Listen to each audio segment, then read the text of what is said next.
massage alchemist, the power to change and transform. Let's talk about taking time off as a competitive athlete. So, if you are involved in some type of athletic competition, whether it be weightlifting, powerlifting, triathlon, any of those events individually, martial arts, whatever it is, it doesn't matter. Let's talk about taking time off and rest days and what that actually means. So obviously if you're gearing up for competition, you're going to be training a lot. It's important to you. You're not going to want to skip days, etc., all those things. You want to push yourself and all those good things, and you should be doing those things. The issue comes when you start getting an overtraining or overuse injury, or you outright hurt yourself during training. Obviously, that is not conducive to you performing well on the day of the competition or the day of the race. So I want to bring this up because about once a year, we have an athlete that comes in and they have an overuse or overtraining injury. So they're doing too much, whether they're running too many miles, they're cycling too many miles, they're swimming too many miles, they're lifting too heavy too often, they're maxing out too often, etc. So stuff like this. We see this every single year. It happens all the time. We see people come in for it all the time. Some people listen, but about once a year, somebody doesn't listen. When we say, hey, you need to back off your mileage, you need to run less, cycle less, maybe mix it up with a different type of exercise, talk to your coach, maybe there's something else you can do, stuff like that, okay? They always ask if we can help, and of course we can. We can usually really offer a ton of relief, maybe take the pain away completely. However, what we always try to explain to people is when you have that type of an injury, it's your body telling you, this is too much. This is too much, and if you keep going, I will break. And once a year, we have an athlete that comes in, we tell them this, keep going, and bad things will happen. You need to back off, talk to your coach, see what you can do, and they don't.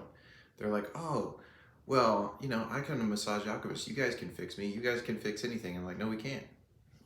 We can't. It's like we can keep the wheels on for so long. And sometimes you need to keep the wheels on for the event. If that thing happens right before the event, you're not gonna, you're not gonna say, oh, you shouldn't do this event unless it's a very serious thing. Obviously, even if you told them, hey, it's maybe you should reconsider, they're not gonna listen. But tell them, be straight up with them. This is an injury serious enough where you should really consider not doing the event because it could lead to more damage or permanent damage. You're not gonna, if it's something that's just like, okay, you're hurt, you're probably gonna get hurt on competition day, it's not gonna be serious, or it's probably not gonna be serious, right? Because you don't know, you're just having an honest conversation with the athlete and say, hey, there's a chance that you're going to hurt yourself. Are you willing to live with it? Yes. Okay, well, here's what we're going to do. What's your recommendation?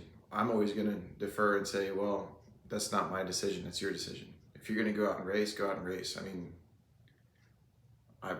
maybe I wouldn't do it, and I would tell them that. It'd be straight up. So again, always just be honest with your clients about, from your seat, you're not a doctor or a PT or anything like that. From your seat, this might be what you do.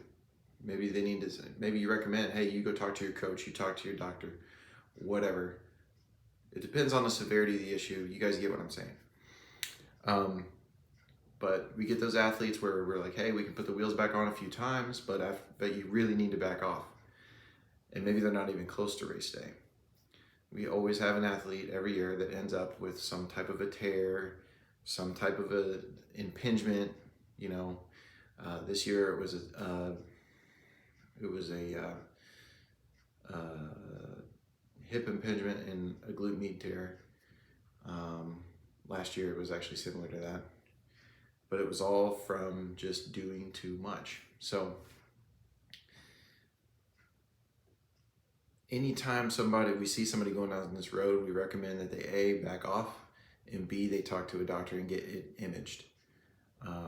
Because if they're not going to back off, you need to start that conversation about going to a doctor early, because 2, 3, 4 sessions later, they're like, oh, it's not getting any better. And I'll be like, yeah, remember 4 sessions ago when I said you should get that, get that imaged? You remember that? Yeah, okay. You go do that now, since you haven't done it yet. Since you didn't back off on your mileage, now you're at that point. Like, people are gonna do what they're gonna do, and that's okay. And it's important to be patient with them. I mean, everybody's on their own path. You gotta let them do their own thing. And if it's a mistake, you say, hey, I think it's a mistake. You should probably back off for the mileage. If you don't, you're gonna end up hurt. If they don't do it, that's on them.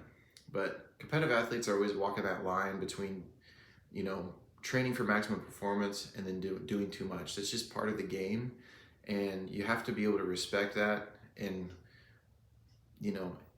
if your clients trust you, they're going to see you as part of their team, and you need to just be honest with them and say, hey, I know what you're doing, I know what's going on, maybe it's not a good idea that you do this race, or we can get you through this race, but after that you need to take an extended break because this needs to heal.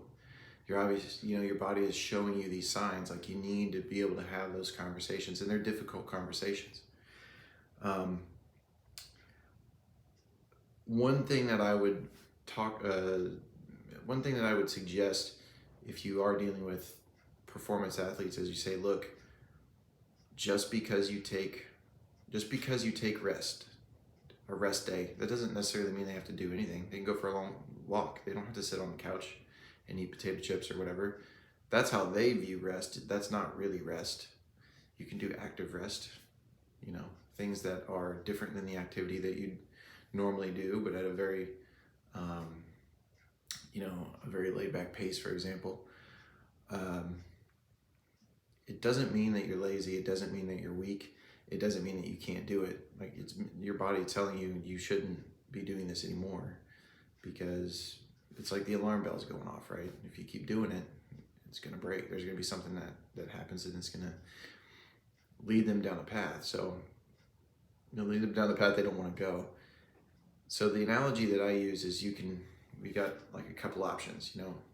You can back off your mileage now, keep the competition on your schedule, and then show up on race day or competition day slightly undertrained but healthy. Or you can show up on competition day overtrained and hurt. Which one do you want? Which one do you want? Do you want to still compete?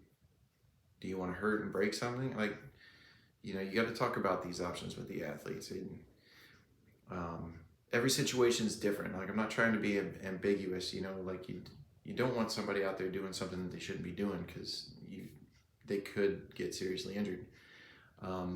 But in reality, that they're going to make difficult decisions, and sometimes those decisions are going to result in maybe bad news for them. And if they're okay with those consequences, remember, that choice is on them. It's not on you. You can only advise them to the best of your ability. So keep those things in mind when you're working with competitive athletes.